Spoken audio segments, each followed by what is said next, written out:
It is my pleasure to welcome you to the launch event of the Spring 2025 Senior Leadership Fellows at the Center. As you can tell, we have an amazing crowd and a really top-notch group of fellows.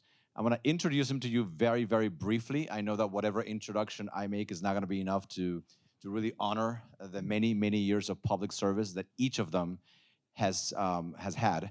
But I'll do a very brief introduction, and then I'm going to ask each one of them a different question that relates to their country or their area of expertise, and then I'm going to ask a couple of questions of all of them, same questions, and then I'm going to turn it over to you so that you can ask questions, and I'll ask that we have the students go first. But before we do all this, let me just do a very brief introduction of the center. My name is Carlos Diaz Rosillo. I'm the founding director of the Adam Smith Center for Economic Freedom, a center that was created by the legislature and the governor of Florida 4 years ago to serve as a world-class center that studies issues at the intersection of public policy and the free market.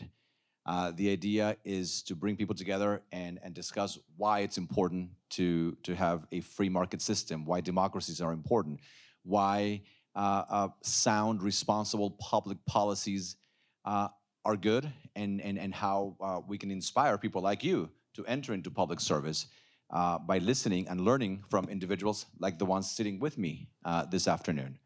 We have a number of programs, from research programs to public events like this one, to educational programs. And the crown jewel of our educational efforts so far is the Senior Leadership Fellows Program, a program that brings to the center, to Miami, 5 top former government officials, people who have served at the highest levels of government in their respective countries. And we have 5 amazing public servants that you're going to learn from over the course of the next couple of months. And so what I'll do is I'm going to introduce them very, very briefly, and then I'll ask the questions, and then I'll let you take it from here. All right. So I'm going to start with the former president of the Republic of Costa Rica, Laura Chinchilla. She really needs no introduction, but I'm going to read just a few things about her. Her career has focused on institutional strengthening, citizen security, and sustainability. Before becoming the president of Costa Rica, she held significant roles such as Minister of Public Security, a member of Congress, and vice president.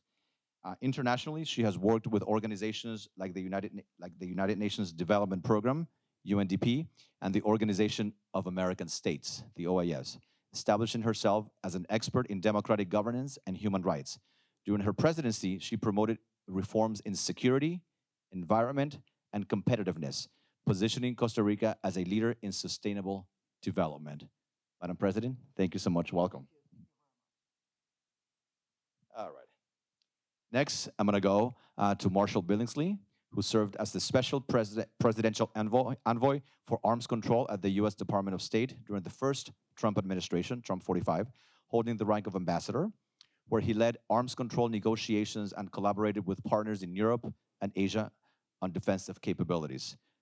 Before that, he was the Assistant Secretary for Terrorist Financing at the U.S. Department of the Treasury, spearheading global efforts against illicit financial activities. In 2018, he became the president of the Financial Action Task Force and co-chaired the Counter-ISIS Finance Group. Before rejoining the U.S. government, he was in the government before, he was a managing director at a big foreign firm and held senior roles at the Department of Defense and NATO. He also served as the senior professional staff member for national security affairs on the Senate Foreign Relations Committee. His honors include the Defense Medal for Distinguished Public Service, the Distinguished Public Service Medal, and the Treasury Medal. Marshall, thank you for being here. I'm going to go to the other side here.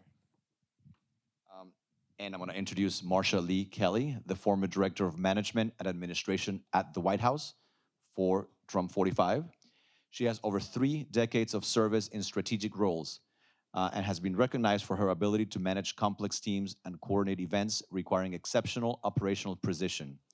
Her career in event management began in New York City in 1994, where she organized landmark events such as the mayor's inauguration, the Yankees victory parade after they won the World Series, and the Millennium Celebration, an event that brought together about 1 million people, organized by Marsha, and an event that was a 26-hour event that was broadcast around the world.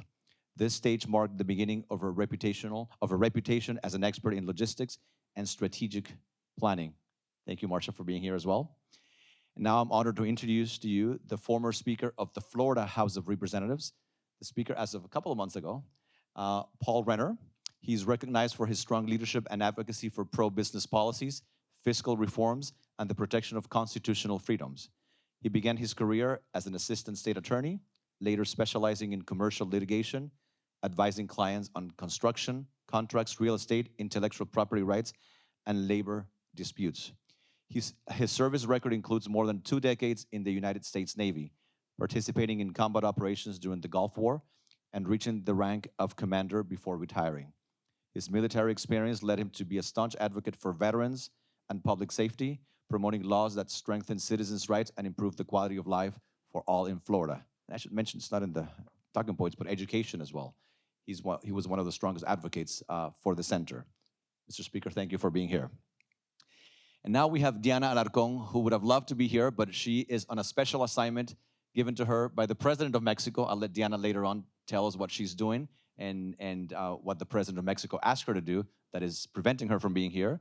But we're really, really thrilled to have Diana be a fellow with us.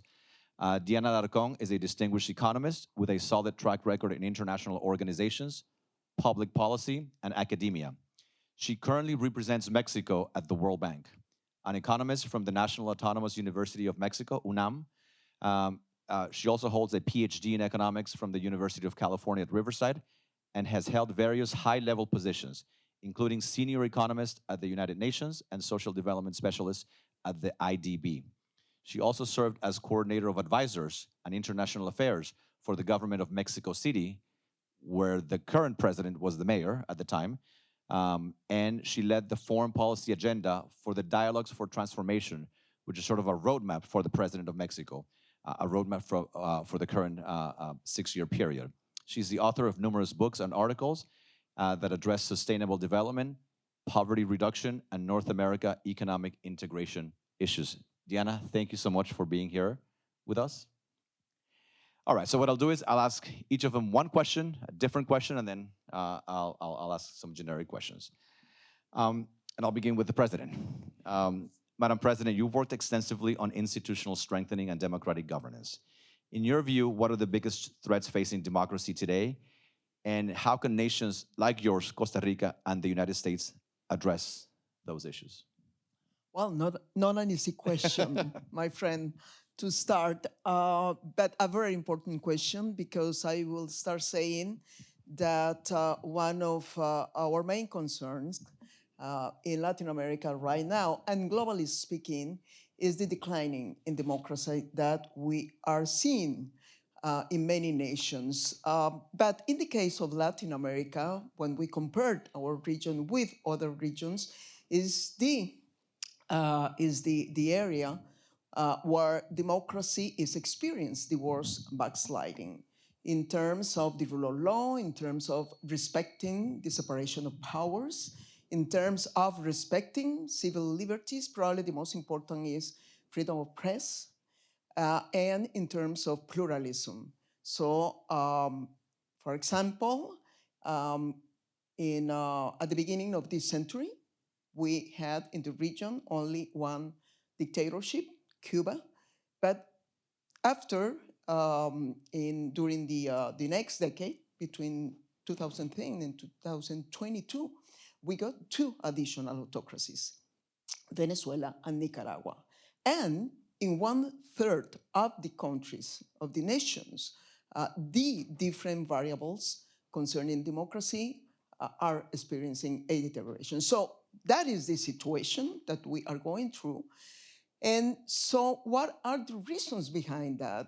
I would say that it is very difficult to single out one factor, but I will mention at least 2 or 3 of them. The first one is that we have to recognize that there are many shortcomings in the way our governments have tried to respond to citizens' demands. And democracy is more than the set of rules that we choose to bring consensus while respecting the different minorities in a country.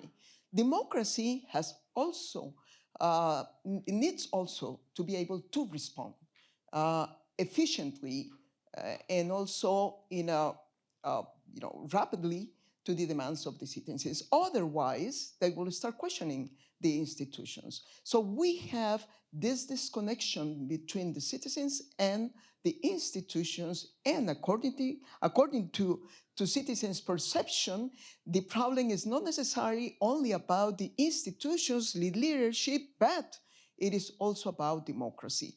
So we need to do something in terms of improving the efficiency of the state's institutions if we want to recover faith on democracy, and that is a very urgent task. The secondly is leadership, because we are also experiencing the resurgence of populist leadership, something very common in Latin America. This is not new.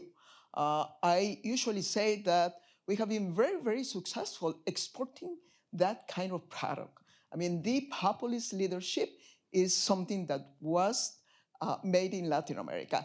So since the people, the citizens, feel frustration about the situation they are experiencing, we have this kind of leadership profiting from those frustrations and offering the easy way out to those problems. And usually, the easiest way to govern a country is without the rule of law, without any opposition, without the checks and balances, and we are seeing more and more of this kind of recipes. And finally, I will say it, and this is the last thing I will mention, the major threat, I will say it in this moment, is organized crime, because this problem with democracy that we are experiencing is getting even worse with a growing organized crime in the region, which is menacing the institutional stability. And right now, we could also say that in many countries, what we have instead of democratic governance is criminal governance. Thank you. Somewhat related question. Yeah, you mentioned institutions and you mentioned democracy. I believe that one of the keys for democracy to work is to give results so that people feel that democracies work. You come from a country that has a remarkable record of democratic governance, the strongest record in Latin America. Some argue that it's because you don't have a military and you're able to spend on social services. There's many different arguments. What is the key that makes Costa Rica such a successful democracy, in your opinion? Um, the development is a very delicate question. Um, if you put the attention or you privilege only one factor, you take the risk to unbalance that equation. It is about, of course, economic growth, but it is also about social inclusion. It is about protecting the environment. It is about the dignity of the people, which is very protected through democratic means. And I will say that probably the key about Costa Rica is that we were able through many generations to keep those balances in the country. It is interesting because there have not been those temptations uh, about, uh, sacrificing one of those variables for the other ones. So I will say, Carlos, has to do with that. I mean, we have kept those balances.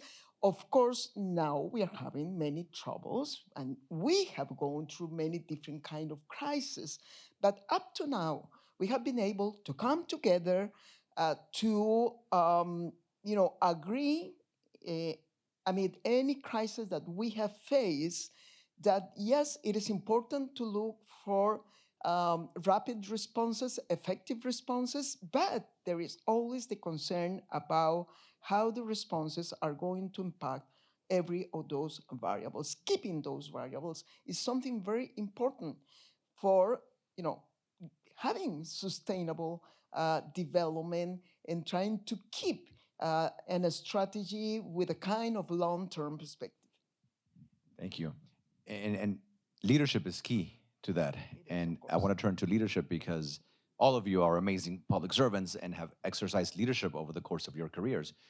But there's one of you whose leadership qualities I've witnessed directly for 2 years when we worked together in the White House. Marcia, you've organized, put together huge events. As I mentioned, one event that had 1 million people. You're the master of putting together these massive events, whether it's in New York City or in the White House or the 2 conventions that you ran and the many others that you worked in. What leadership qualities have been key to that success? At the center, we always emphasize leadership, and most of the classes have an element of leadership. What leadership qualities do you think have been critical to your successful completion of every one of those massive events that you've organized? I think it really comes down to servant leadership. You talk about being a leader under the times of crisis, and all the best laid plans. They're always, what ends up happening is some crisis comes or something does not come together. Who knew at the time that during the 2020 Republican National Convention, COVID would hit? So our whole world was turned upside down where there was masking, there was distancing, we had 5,000 people. So I think what you do is you have to lead by example and just, keep calm. And know at the end of the day, things that you cannot control, such as COVID, such as the weather, you have to make sure that your team recognizes that you are with them, boots on the ground. Does not matter what the situation is. If they're at 3 o'clock in the morning and they're trying to still fix the trusses, or if there's a water leak over at the White House, you are there. So a lot of it is like lead by example, but also be humble. I mean, a lot of times I see these people, whether it's the White House, they kind of tend to take over and usurp what they think is their boss's power as their own. You have to stay humble because we are all replaceable. This is me being a little spiritual, but God gave you a reason to be there at that time. So during that time period, for me, it has been about mentorship. It has been never forgetting the drive and the hunger that you have as being a student or, being, someone fresh out of college and trying to go for your dreams. So for me, I think it's servant leadership and humility. And I've said this before, but you have a quality that is really rare. Part of her job as the director of management and administration in the White House is really to run the White House, and therefore you have to say no a lot, right? Mhm. You always have to say no, and Marsha is able to say no in a way that people actually don't get upset at you, and they might not like the answer, but they are okay with it. I, And I I how think do you I do that? think Carlos, you're giving way more credit for me than I really deserve. They're probably this is Washington D.C., so there's a lot of people out there with long memories. But what I do is I try not to rob the dignity of people, right? I mean, here's the thing: there's a graceful way of doing things, and then there's a not a classy way of doing things. This is very ironic considering that I grew up in New York City. I have the F bomb like no one's business. But at the end of the day, what it comes down to is that person is also a good American and they have the best of intentions. And you put yourself in that shoe. So, there's only so many offices in the West Wing close to the president. Well, yeah, that's perceived power. Closeness is perceived power. And so, Madam President, I'm sure, you've seen a little bit of that jockeying, but it's very important for people to known as, oh no, I've got to get out in the morning in the West Wing parking. There's only so many parking spots there, but it's the idea of perceived She gave me a power. really good one. Thank you. Yeah, and the thing is, it's like you just have to treat people with dignity, not shut people down. You have to come in, or sometimes I'm kind of comical in some ways. Like I'm like me, I'm like, come on, John Smith, you're the one who has all the great, wonderful policy things. I'm like. You tell me, what's the strategic plan of you becoming an assistant to the president, commission title.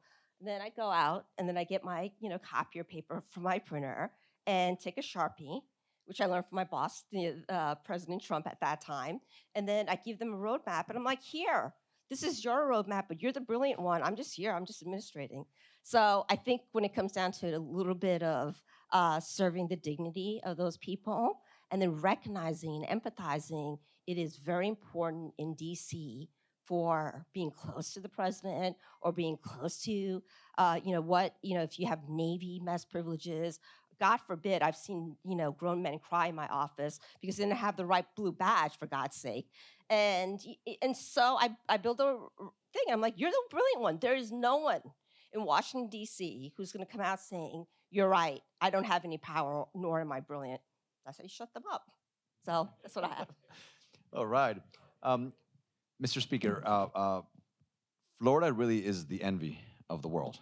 The pandemic really showed how the policies that the legislature and the governor implemented worked. You led the Florida legislature for 2 years and served many more before becoming the speaker. In your opinion, was the key to Florida's success, and what are the challenges and opportunities ahead for the state of Florida?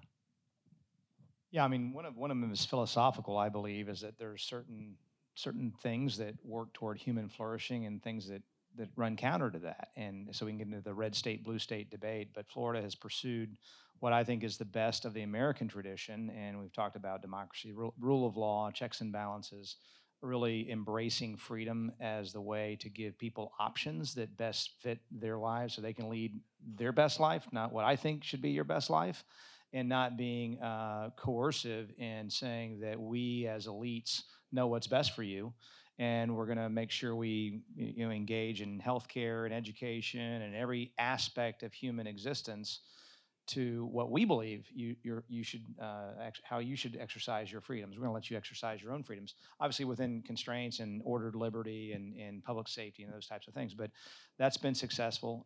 We have had we've benefited from great leadership. You can't discount that. Had we, if you have bad leadership, things can go in a different direction, even if the philosophy is right. If there's a failure to really deliver on what people are looking for, some flexibility in answering outside the philosophical divide is answering the problems of the moment. I think people's frustration with the federal government is they don't seem to solve anything, and hopefully that's going to change here. But we had property insurance as a crisis, and those that live in Florida, most of you know that our property insurance market was on the verge of collapse. It really was, which would have been catastrophic for everybody that owns a home or wants to live here. And so, stepping back and saying, okay, there's all these things we want to work on together, but we need to address the issue of the moment, the problem of the moment. Affordable housing would be another one of those examples where it may not be my issue, may not be where I ran for office or what I know about or I'm interested in, but by golly, you better address those problems for the citizens. And I think having a good sense about you and being self-aware enough to know that it is, and somebody mentioned knowing who our real bosses are, it's the citizens of Florida, and not trying to supplant and use, think that my power should be what it really belongs to the people, we the people, the citizens of Florida. Absolutely. I'm going to ask a very similar question to both Diana and Marshall from different perspectives. Mexico has a new president who's been in office for a little more than 4 months, and the US has a new president who's been in office for a little more than 2 weeks. Marshall, how would you assess so far the Trump 47 administration in general, but also in the areas where you've had a lot of influence when you worked in the government, terrorist finance, and the whole international outlook? How would you assess the Trump presidency? And then I'm going to ask Diana, and I know the two of you are biased because you worked for President Trump, and Diana works for President Sheinbaum. But Diana, how would you assess the first 4 months of the Sheinbaum administration, and how do you see the outlook for a topic that is in the news every day, U.S.-Mexico relations? I'll begin with Marshall. That's a great question. 4 weeks is a pretty short period of time, but I would offer a couple of thoughts. The first is the president has come in with a level of energy that and a demonstration of his personal leadership that was sorely lacking. We really didn't have a president for a substantial period of the past 4 years. Biden was not in charge. There's no question, whether you like what he's doing or you dislike what he's doing, there's no question that President Trump is in charge. No one else. Which is refreshing, that the person the American people elected and who they gave a mandate to is discharging that mandate as he sees fit. The world that we have been left with over the past 4 years is a very, very dangerous world. There were some threats that we saw emerging at the end of the Trump administration, such as the one he asked me to tackle, which is the Chinese nuclear modernization. The communist China is today in a massive nuclear weapons buildup. They today have more intercontinental ballistic missile silos, holes in the ground for missiles, not all of them filled yet. They have more than we do. They will match us in terms of deployed nuclear weapons within the next 10 years, if not sooner. And my guess is they won't stop there. So we are entering, from a nuclear weapons world, we're entering something that we've never been in before since the dawn of the atomic era, which is a trilateral, don't forget North Korea, they've got nuclear weapons. Don't forget Iran hovering on the nuclear doorstep. We attempted to address that. We just ran out of time in the Trump administration. Nothing has been done on that. And so we now, 4 years later, have got to deal with that problem. But there are multiple new things, bad things, that happen due to the lack of American leadership. October 7 in the Middle East would never have happened. A resurgent Iran. Part of the reason October 7 happened is that the Biden administration walked away from enforcement of the sanctions on Iran that we were imposing. And the Iranians went from exporting less than 200,000 barrels of oil a day to China to now close to 2 million. That revenue, that money that Iran makes off of oil sales goes to two things. It's terrorist apparatus, Hamas, Hezbollah, the Houthis. The Houthis weren't attacking shipping in the Red Sea when we were in office. They are now. And we're paying, as American taxpayers, we're paying the commodity prices because all of those container ships have to go all the way around Africa. They can't go through the Suez because they're getting attacked. War in Ukraine. The Russians, so I was negotiating with the deputy foreign minister of Russia on the nuclear file, and he was making all of the same claims, threats to me that they made in the run-up to the invasion. There's one key difference. Donald Trump was in office and they didn't dare act. They smelled weakness. They smelled what happened in Afghanistan. They saw the way we abandoned Afghanistan with our tail between our legs, the way we treated our allies. They sniffed weakness in the summit in Austria, and Putin made his calculus and he attacked. So now war is raging. War is raging in Europe. We have more than, the president the other day gave a casualty figure for the Ukrainians. It was pretty high. I presume 600,000 is roughly what he said. 800,000 Russian casualties. That's staggering. And that doesn't even take into account the catastrophic loss of life, the devastation of the cities, you name it. Xi Jinping is watching this all incredibly carefully as he builds up his nuclear arsenal, and he's doing the math. How long can I, how am I, as we talked about today with my class, as we'll talk about in the future, what are my Forex reserves? How long can I weather sanctions? How quickly can I subjugate Taiwan? Venezuela. Biden got jerked around by one of the most buffoonish leaders, vicious, but not clever, but clever enough to jerk the Biden administration around to promise free and fair elections. We all knew the elections in Venezuela wouldn't be free or fair, and they weren't. He stole them. But yet Biden didn't impose the sanctions. The revenue came in. He used that revenue to bankroll leftist Chavista candidacies across the region, which is part of why we have the situation we have today.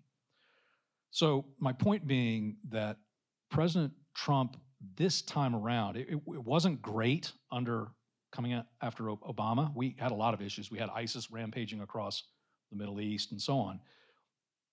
That pales in comparison to the foreign policy challenges that the Trump team now faces. This is an enormous lift.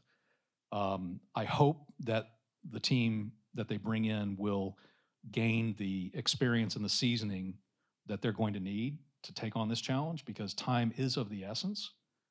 And I think from that context, again, time will tell, but I'm cautiously optimistic.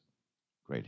And Diana, before you answer, if you can tell us where you are and what your special assignment is, and then I'll ask you, how would you assess the first 4 months of the Sheinbaum administration, and how, A, and B, your outlook for U.S.-Mexico relations in light of the recent developments with the potential tariffs?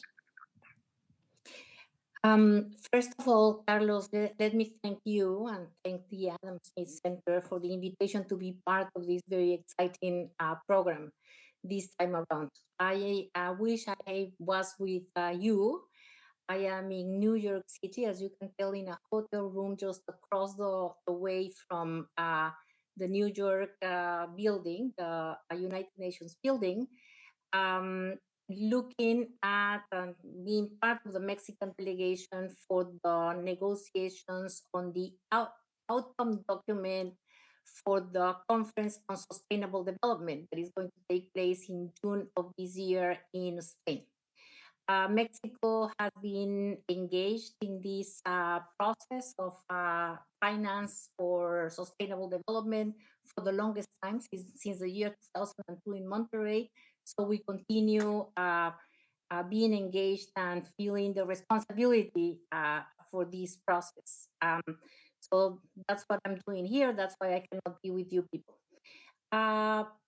Very short 4 months of Claudia Sheinbaum as the president of Mexico have been very exciting and with amazing results already. Carlos, you were very much engaged into the process of the campaign, looking at the campaign, the process of the campaign, but also the elections. You were part of some TV shows actually discussing election day and then the inauguration of Claudia Sheinbaum. And we had a historical electoral result this year with Claudia Sheinbaum, with the highest voting that we have ever had in Mexico. So she came to the government on a very strong mandate, very strong approval rates. 4 months into her presidency, she's over 25% to 81%, depending on the surveys, of approval rates in Mexico. So with a very strong mandate, but also with great challenges, not only in a country that is going through a very profound transformation of the way we're doing public policy, and we can talk a little bit more about that, but also great challenges in relation to the issues at stake in the US-Mexico relation right now. These are issues that are challenging for both countries, for Mexico and for the United States, and that we need to work and being able to resolve together. And let me just mention 3 or 4 of them. Insecurity. Insecurity that is very much related to 2 main problems we have. One is the flow, the trade with drugs, fentanyl in particular, that has a very tragic result in the United States, but also the trade of gunpowder and arms from the United States into Mexico. So these are issues that are very painful for Mexico, they are painful for the United States, and cannot have a resolution that does not involve and engage both countries. Displacing of whole communities, some of you have referred to the kind of challenges we have in Latin America, democratic gaps, but also the impact of extreme weather events, the displacement of communities. So we have large groups of people, population, in human mobility, migration. This is an issue that also requires coordinated efforts, not only between Mexico and the United States, but in the region at large. The question of trade, and some of you have referred already to some of the challenges, the geopolitical challenges we have nowadays in the world economy. Some of those reflected into our trade relations. We have a major restructuring of production going on, mainly from Asia, trying to relocate to other regions of the world.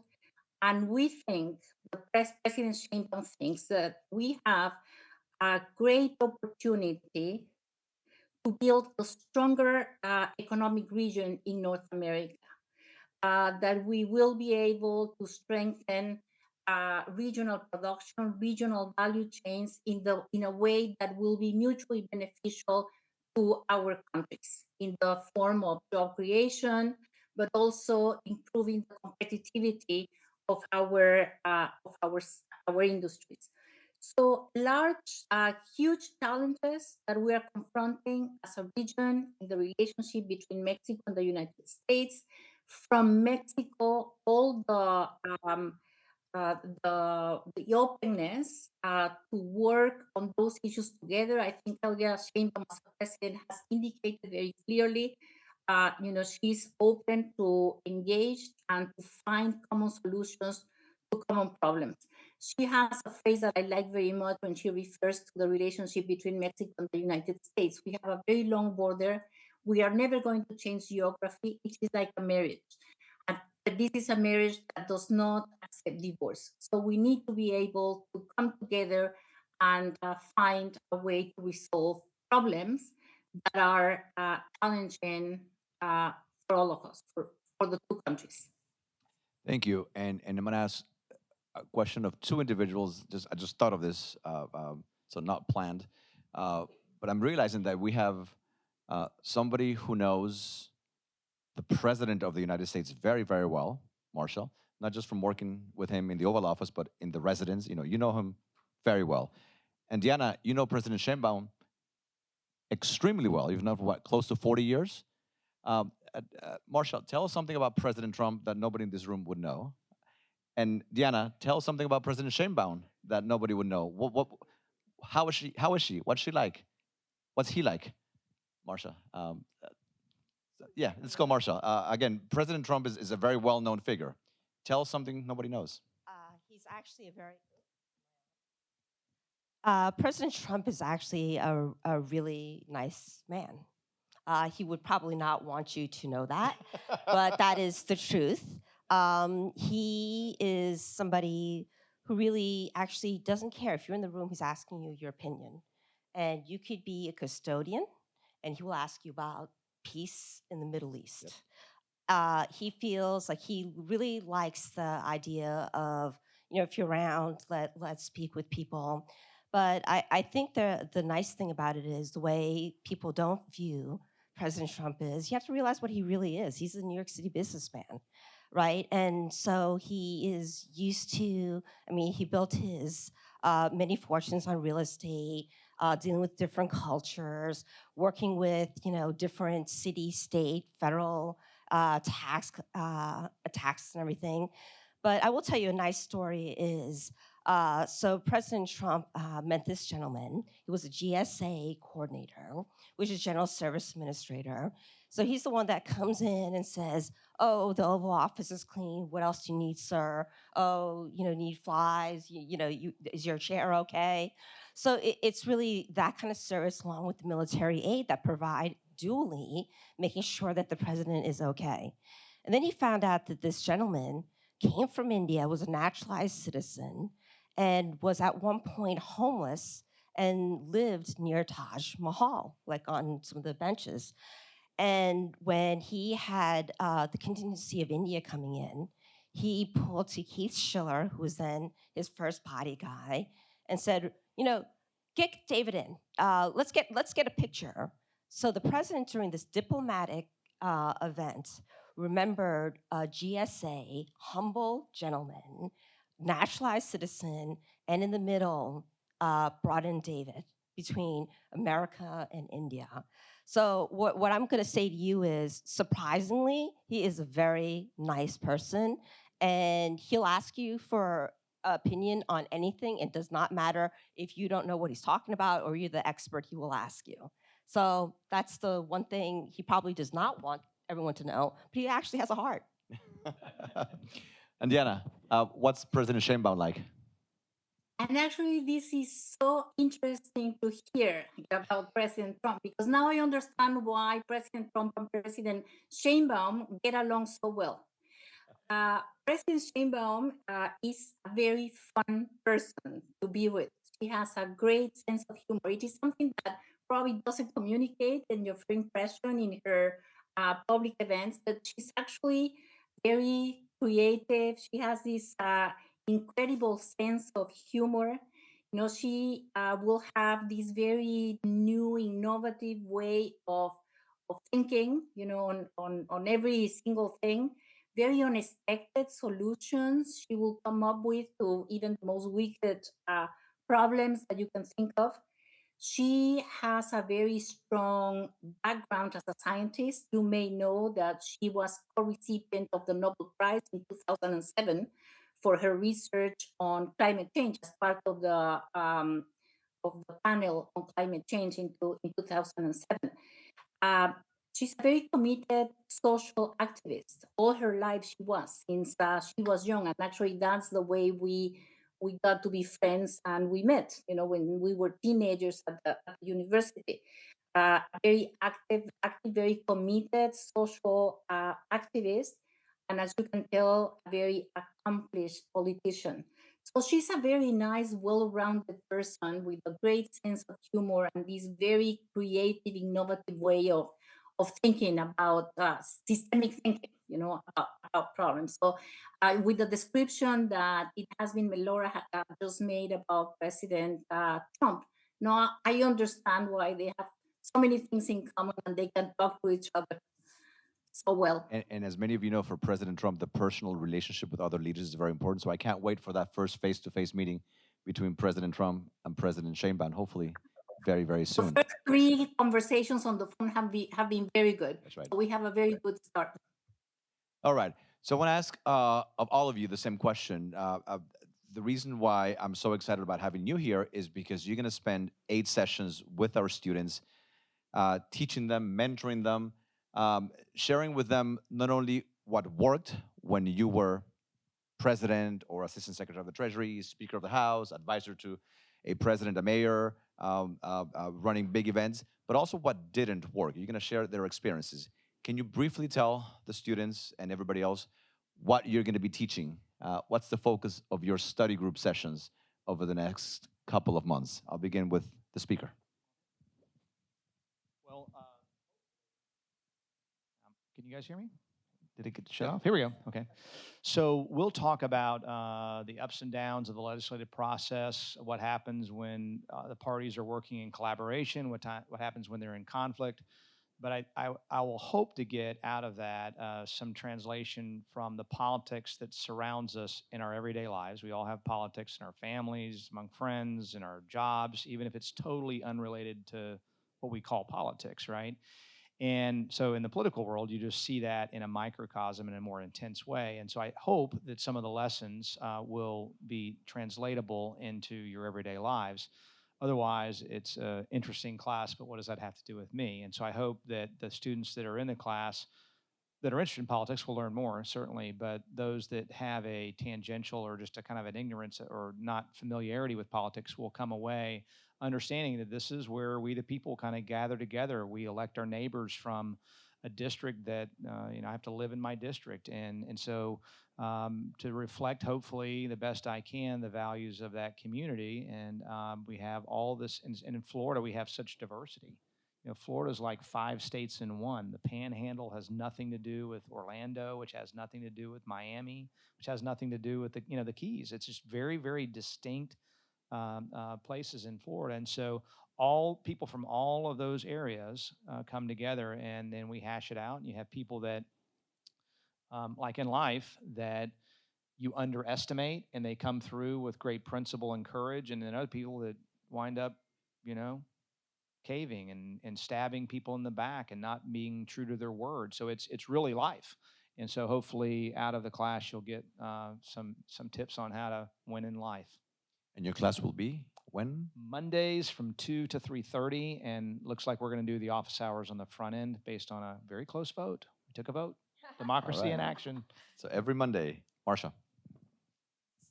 So I've had the privilege of kind of running the first class yesterday, and I have to say, very impressive. I mean, at college, I would not have taken a non-credit course and been there right after lunch to listen. To this person in their 50s. So my class focus is going to be running the White House operations, the management, the administration portion of it. So whether it's running the White House Visitor's Office, the executive residence, or things like security clearances, all the way down to the myriad of events that I've done, running the conventions. And so what does that have to do with the White House operations and how these big mega events have an influence on the political arena? So much of it was I found very interesting where some of the students were really were interested in diplomacy, their international relations. So their focus was like, what don't I know? I mean, okay, I know it's the UN, I kind of know the state. So they're really kind of digging into it. But what we're saying is, state dinners, who actually, gets to be on the dais, again, it's perceived power, as I say, in the convention. You have 50,000 people coming to a small town. Well, who's going to get the hotel that has the rooms that they want? I mean, these are politics. These are political plays. Everything has a nuance of symbolism of where you are in the political power play. So I think it's super important. It's we by nature, when we go to a not-for-profit luncheon or dinner, we look right away, open it up and say, well, who's the chair people, right? Because you're interested more than that versus the menu, okay? Which, if you're in the political field or if you get the idea of kind of running the organization, you look at the symbolism behind the things. And events always play a very vital, like for instance, in the millennium, who is going to help drop the ball? In the United Nations 50th anniversary, is Yasser Arafat going to get kicked out? I mean, these are all nuances of power. So that's what I'm hoping to share. I'm also hoping to share, learn, because I learn from these kids. First of all, I would not be able to, turn on the computer, have these apps, and they're like, I'm done. They're brilliant, and I'm really honored to be a part of it. Thank They're you, on Carlos. Tuesdays? I am on Tuesdays from 1 o'clock to 2:30. Thank you. And one of the common threads that runs across all these events is the importance of security. An expert in security is the president. Madam President? That's correct. The topic I will teach during these sessions has to do with citizen security in Latin America mostly, but of course this is a hemisphere phenomenon. So it is going to be also important to discuss about the United States policies approach to the issues. If it is time to revisit some of the policies, I was part of one of the first groups who discussed about what to do concerning the war on drugs. That was during the 1980s. I was Minister of Security at that time. And many years has passed since then, and we are only seeing more blood, more loss of lives, more corruption, and the organized crime becoming even stronger.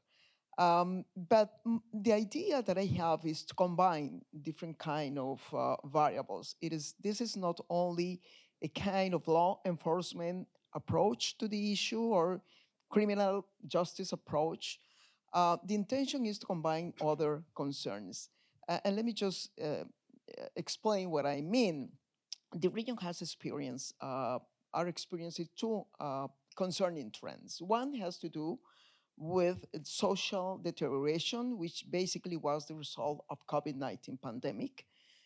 So the social risky factors behind criminal phenomenon increased. after the pandemic. We have many youth people in the region which are not having access to education, training, job opportunities, etc. And that is a very important risky factor in this discussion. The second one is what I already mentioned, is the deterioration of democracy, but especially the rule of law. Our judiciaries, our police are experiencing higher levels of corruption, less independence, etc. And that is the other concerning trend. And finally, organized crime. Considering the two previous trends, organized crime is finding fertile ground to continue doing business in our region. So we have become a very competitive region for organized crimes. We have many of the illicit global markets are already here, and Latin America has become a hub for those illicit markets. Number one, of course, is drugs, but also arms,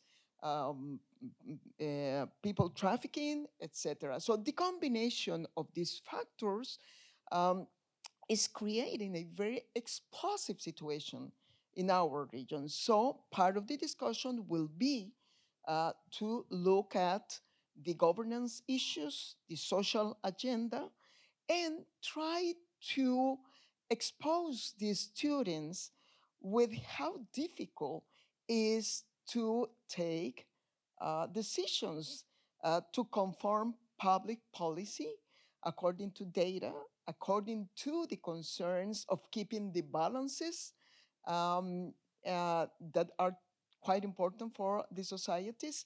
So the idea is to expose them in certain way to the dilemmas that we, the policy makers, have to confront when we take decisions. In the case of security, one of the most important dilemmas that many governments are discussing right now is how much about protecting the society and how much about respecting civil liberties. So freedom and security are, this at this time a part of this discussion. So that's what I'm planning to do. And let me also say that this is my fourth experience with this kind of activities, and probably is my preferred kind of activities. I have had the possibility to do something similar in Brazil, in Mexico, and some years ago in the United States again.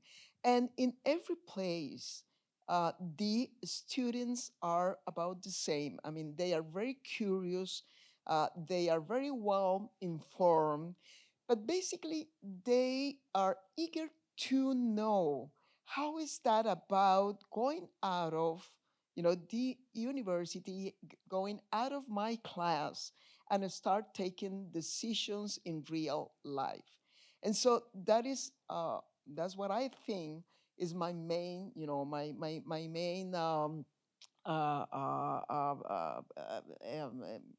I mean, the most important thing that I can bring to them is, how to make that transition from the being a student and going out there to take decisions. So, of course, I'm going to use many experiences, personal experiences, and so I can be able to respond to many of their concerns. My classes, and you are, of course, invited to attend them. My classes are on Tuesday and Thursday at 3 p.m. And thank you for the opportunity again. Thank you, Carlos. Madam President. Marshall? I just found my guest speaker for my fourth class, which is on transnational crime I will be and there. corruption. I will be there. So my focus is on talking with the students and anyone else that wants to attend about how we can better use international economic and financial pressures to avoid putting our citizen in direct harm's way. President Trump has been very clear, and I have Marines in my office who've done overseas combat tours. I have Army folks, I have intelligence professionals, I have a number of students that want to join our foreign service. It'll be a win if I convince 2 or 3 of them to apply to the United States Treasury by the end of this process. But the goal is to never have to employ military force. Although President Trump has shown, for instance, with Qasem Soleimani, that he will do so decisively when our people are threatened. And that will be the case going forward. You asked, what will we try to emphasize that has worked and what will we explore that has not worked? I think what has worked is that we have shown in both the Venezuelan and the Iranian contexts under the previous Trump 45 how you can employ effectively those tools. And I believe those tools can be employed effectively right now if the political will is there on Russia to set the conditions for a meaningful armistice, a meaningful ceasefire, a meaningful peace agreement. Though those of us who know Putin would caution against ever using the term peace treaty with Vladimir Putin. So we're going to look at that because, again, we're going to need to return to all of these tools because of the way the situation has worsened with respect to Venezuela, Iran, and Russia. So some back to the future matters. But we're also going to have to think about what hasn't worked or what is unlikely to work in the future. When we get to the discussion on communist China, I think we're going to pretty quickly as a group conclude that we can't muscle. It's one thing to muscle the Russians who have an economy the size of Texas.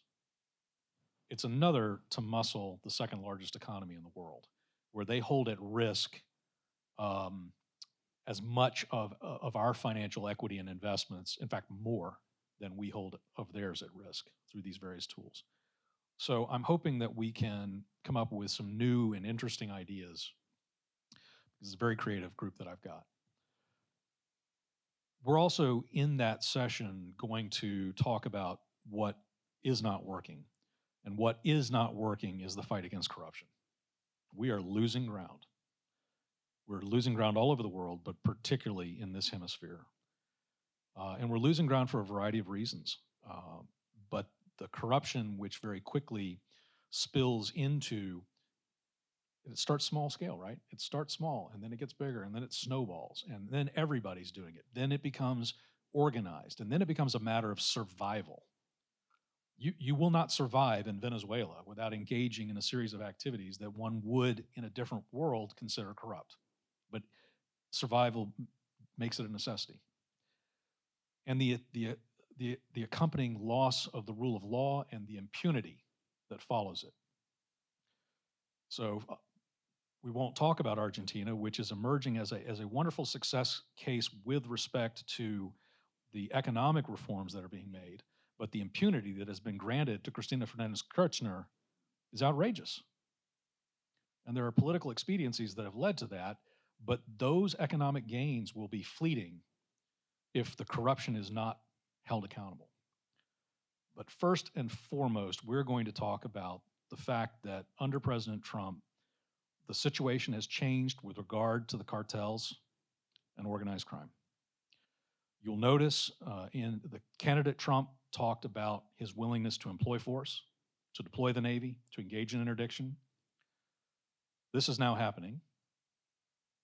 And we have decided that the cartels who are killing hundreds of thousands of Americans with the fentanyl coming in from Mexico, with Chinese precursor chemicals going to Mexico, being cooked with Chinese assistance by the cartels and flooding our markets and killing our people, that this will not stand.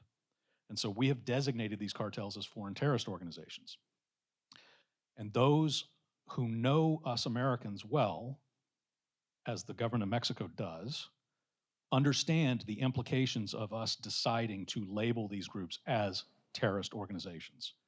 So we're going to talk a lot about that and what we will endeavor to do short of, again, the application of military force. But it is quite clear that the application of military force is on the table. And my hope is that as the president of Mexico, in fact, the very first trip I took as Treasury, I asked my Democrat predecessor, the Obama Assistant Secretary, I said, where do I go first? He said, go to Mexico. So the relationship with Hacienda is ironclad between the Treasury and Hacienda. Go to Mexico. So I did. And I know we have that close relationship. It's enduring. And I'm sure between the two presidents, we can find a way to handle the fentanyl trade absent having to engage in other kinds of actions. Your class is on Wednesdays? Wednesdays at 2 with quite a few exceptions. Okay. Thank you. Diana?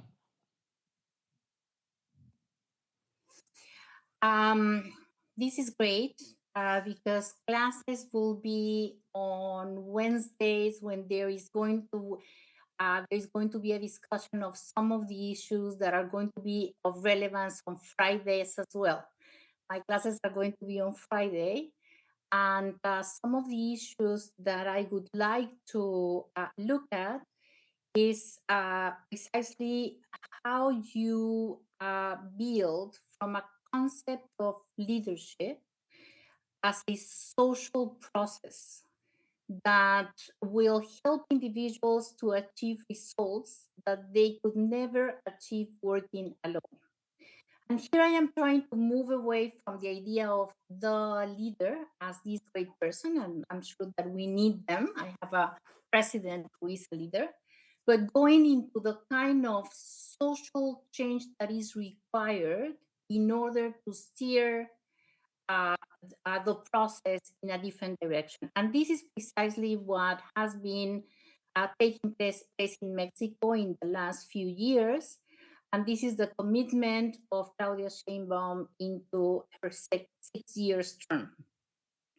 So, as a chief advisor to Claudia Sheinbaum when she was the mayor of Mexico City for 6 years, I was able to see firsthand the kind of leadership that is required to make these profound social changes in the country that needs profound changes coming from our recent past. Madam President spoke about some of the challenges that we have in Latin America, gaps in democracy, inequality, a deterioration in livelihoods for people, lack of opportunities. We are the most unequal region in the world. And these are precisely the kind of issues, the kind of problems that we are dealing with in Mexico. So there is a very clear mandate now and a very clear vision in the government to steer things around and move in a different direction, in a more positive direction, providing leadership and resolution, a way to solve these issues, to close the gaps. It is the leadership who steers the will to improve people's lives will need to deal with several difficult issues. It will need to build social consensus across conflicting interest groups. And this in Latin America, in Mexico in particular, is not easy. Being the most unequal region, most unequal societies, building consensus that is able to move us forward requires a lot of leadership and a lot of skills. So from the experience of Mexico City, I will discuss with students and people who want to attend my sessions. We're going to discuss the way we were able to deal with conflicting interest groups and be able to build consensus in a way that would move the city forward. The issue of management of crisis situations without compromising longer term objectives. When we were in the government in Mexico City, we had the COVID crisis, which is something that challenged all of us around the world. Mexico is probably one of the few countries that did not go into higher debt, external debt, was able to reshape in the city, in Mexico City at least, we were able to reshape the government budget and we were able to respond to the crisis without compromising the longer term objectives that we have proposed for the government term. We were just heard about the challenge of fighting corruption and mismanagement of resources. Well, building transparency and accountability requires very strong leadership, and I hope we will be able to discuss, the kind of leadership and systems in place to bring transparency and accountability to public policy. And then the last issue that is important in public policy is coordination. Everyone wants to coordinate, to be the coordinator. Nobody wants to be coordinated. So bringing the different branches of government, the legislation, executive, judicial powers in a country at the different levels of government, local, state, federal government, requires a lot of skills and complex process. So I hope I will be able to discuss many of these tricky issues. Um, the, um, the idea of providing leadership not only by example but also by being able to manage a complex process. So these are the kind of things we are going to be looking at. Thank you, Diana. I want to turn it over to the audience, but before that, I want to ask just one simple question. If you can answer it in 30 seconds or less, I know it's going to be hard. But it's the same question I asked of every one of the fellows when we gathered for this first event. and it goes to the heart of public service.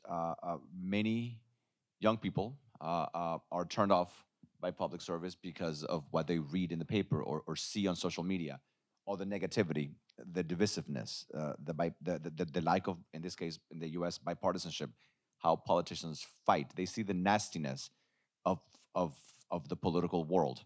Yet I believe that public service is the noblest profession that you can have. You can be a great citizen and make a big difference by being a good husband, by being a good doctor, by being a good architect. But when you're a good public servant, you do that in a grand scale. You impact countries, the world.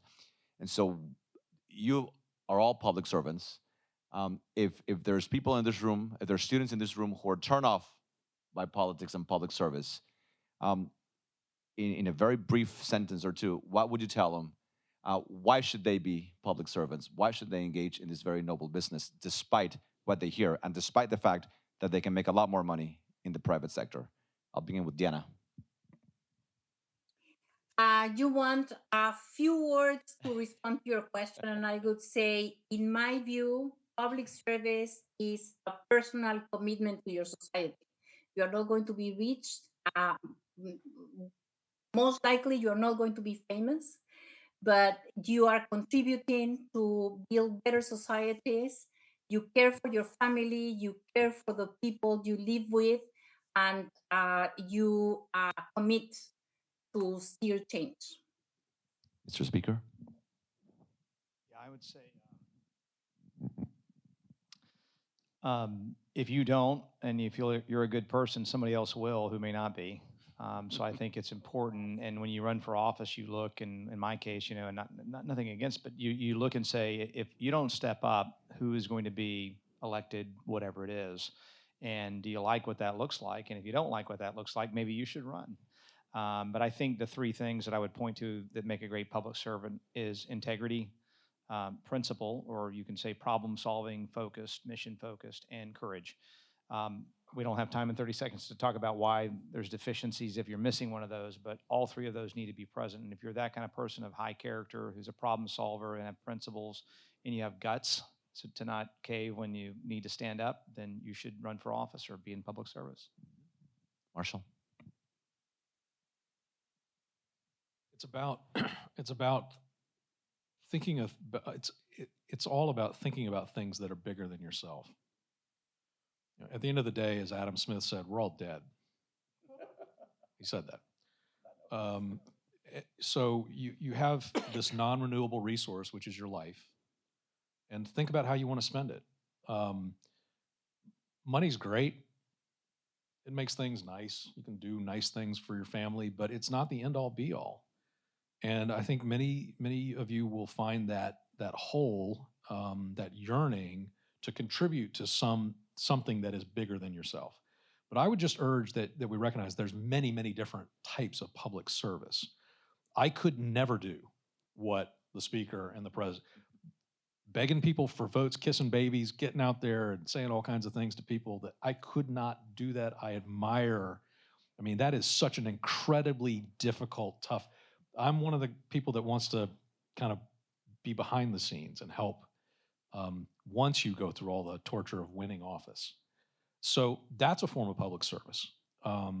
But there are other ways to serve, and there are ways to serve at the local level in supporting schools, supporting charities.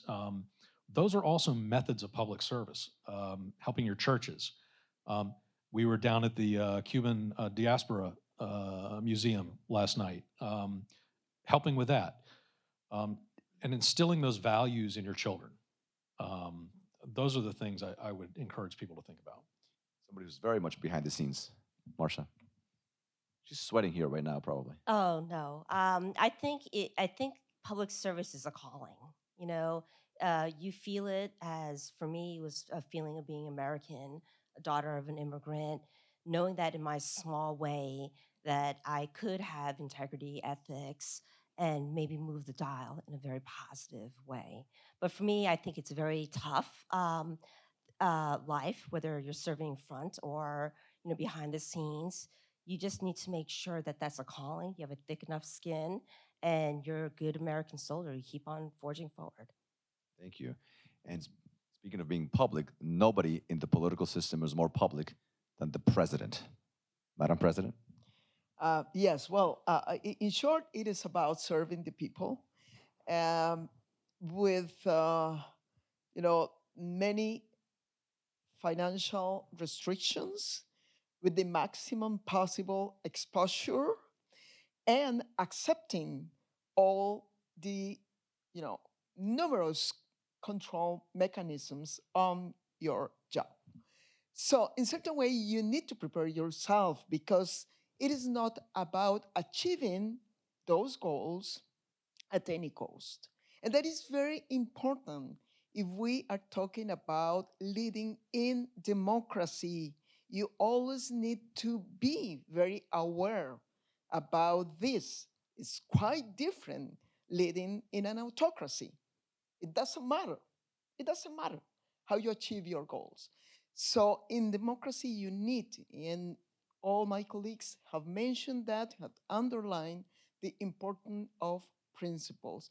Being a Democrat is understanding that politics is not only about goals, it is also about means. Thank you. All right. Questions from the audience, and I'm going to ask if the students could go first. We'll have time for a couple of questions. Don't be shy. Although you will have 2 months of access to these amazing individuals, and I do encourage you to take advantage of this. Think about this. You're going to spend time in a very small setting with somebody who ran a country, somebody who's used all sorts of instruments available to the US government to fight the bad guys and keep the good guys, keep all of us safe. Somebody who's run probably one of the largest events in American history. Somebody who led the legislative branch of our state, and somebody who was the chief advisor of one of the world's largest cities, and is an current advisor of the 12th largest economy in the world. So an amazing group of public servants who are going to be here for you to mentor you and to share their amazing experiences with all of you. So please take advantage of this opportunity. All right, first question, and say who you are and where you're from. Right. Good afternoon, everyone. My name is Shalat Jayawakuna. I'm a member of FIU Student Government Association, very engaged and interested in policy, and I've had the pleasure of learning from 2 of these fellows already through their courses. My question to all of you, through your careful deliberation and answering your question through your experiences, what are the skills you've developed over time that you've considered to be the most fundamental and essential to your success in public service? Great question. All right, we'll do it from my right to my left. Marshall? Two things. Deliberately surround yourself with people who are smarter than you. Do not be threatened by that. Find the smarter people, surround them. Second thing, back them up. Give them the intent, tell them what you want them to accomplish, send them out to do it, and when they do it, great. If they fail, you back them up. Always back them up. Great. Madam President? I agree totally with Marshall. Probably the most important decision that you take when you take office or you accept any position is who is going to be with you, supporting you, because you don't know everything about, the issues you are going to deal with. And secondly, establishing very clear priorities. There is the temptation to try to resolve everything, to respond to every demand that you receive, and you don't have time and you don't have the resources. So try to concentrate in those priorities.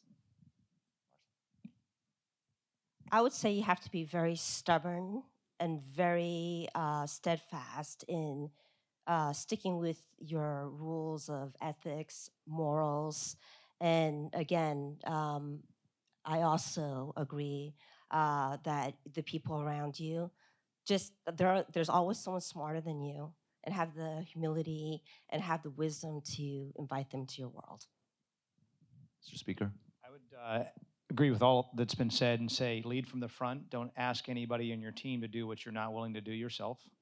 And also, as you go through life, wisdom, you like we're in a supermajority, and so you can do a lot of things that are punitive to the other side, but you shouldn't. And so as speaker, there's things you can take somebody off of a committee because you're mad at them, but you doesn't mean you should. And so having mature judgment and exercising it with great discretion is also, I think, the sign of good leadership. Diana. Well, I will agree with all the things that have been said. I would say building a team of people who have technical, professional capacity to perform the task is most important, including your own. You need to have people who complement your skills. Keep the focus on your priorities, as Madam President just said, but being flexible and open to change in order to deliver on your objectives. Um, yeah, building a team and being right there with them, being in the line of fire. Thank you. We have time for one more question. Yes, go for it. I'll give you Microphone. Hello. Okay. All right, Hi, we'll do another my one. name is Francisco Sanguino, and my question is for Mr. Billingsley. During questioning, you spoke a lot about how foreign actors are essentially governing the world sphere right now, or negative foreign actors, and I think you're going to talk about that in length in your class. And you also spoke in your questioning about how the previous administration has, in many ways, contributed to this. But my question is about the current administration. Obviously, we've all seen how much they've done in just a few weeks. So I want to see how their actions are helping to erase those faults, as you mentioned. As a Venezuelan, I saw how a few weeks ago, the U.S. brought back some prisoners from Venezuela, and we had someone go to speak with Maduro in order to, try to resolve something. Obviously, the first question many Venezuelans asked themselves when they saw this is, okay, we're getting some prisoners back, but what are they getting in exchange? Just a few days after, there was reports of how an oil tycoon named Harry Sargent was supposedly in charge of coordinating all of this. I mean, an oil tycoon obviously has vested interest in getting oil from Venezuela. So there's obviously some concern about that. And I mean, obviously, in the first administration, we saw how it was all a maximum pressure campaign. Now it seems like they've changed the pace in order to gain something in return. In this case, it's the repatriation flights, which have already started. All right. That's so one thing. What do we get? Let's keep it at one. And Because the we're going to last do thing- another one. Just keep it at one. The last Marshall? one more. Just the one because the Okay. president pointed out that somebody else was actually ahead of you, and I didn't see you. So here we go. On the leadership thing, I had the stray thought, but it doesn't take a huge team. I mean, Jesus started with 12 guys. One of them didn't work out, but I mean, it's just don't have to have armies to support you. Look, so I saw the Miami Herald article. I think it overstates Harry Sargent's role dramatically. Um, the I was unsuccessful in bringing an end to the Chevron license, and the decision to overrule me on that, there was a logic to it. I can't get into the particulars, but would I like to see the oil production cease? Do I think that the Chinese? Yes. Do I think the Chinese and Russians could swoop in? No. I would be very. It's very, very important because I know the Venezuelan community is extremely sensitive, as they should be, to this. But what Mauricio Claver Carron, who is the special envoy for Western Hemisphere, and what Marco Rubio have both said is that we do not accept Maduro's illegal presidency, and that must change, and there must be a restoration of democracy. I can tell you that there is no love for Nicolas Maduro by President Trump whatsoever. So have confidence, have faith, and have patience that particularly the senior diplomatic leadership of the United States is very, very savvy on Western Hemisphere and very, very focused on that region. Thank you. And you noticed that there was somebody who, do you remember? There? Yes? All right, go for it. Hello, everybody. My name is Mark Gideon. I serve as the Senate Pro Temp and Student Government Association, and also presidential candidate for Student Government Association. So my question is it's for all of you, whoever want to answer it. So it is, in an increasingly interconnected world, how can student leader not only advocate for change on campus, but contribute to broader national and a global conversation in a meaningful way? Great. Anybody? Yeah, all right.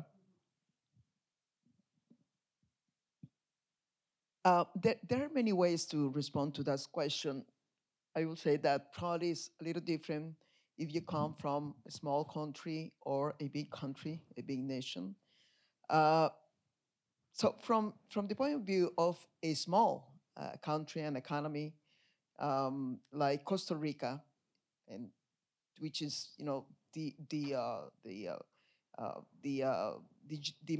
most common situation in Latin America.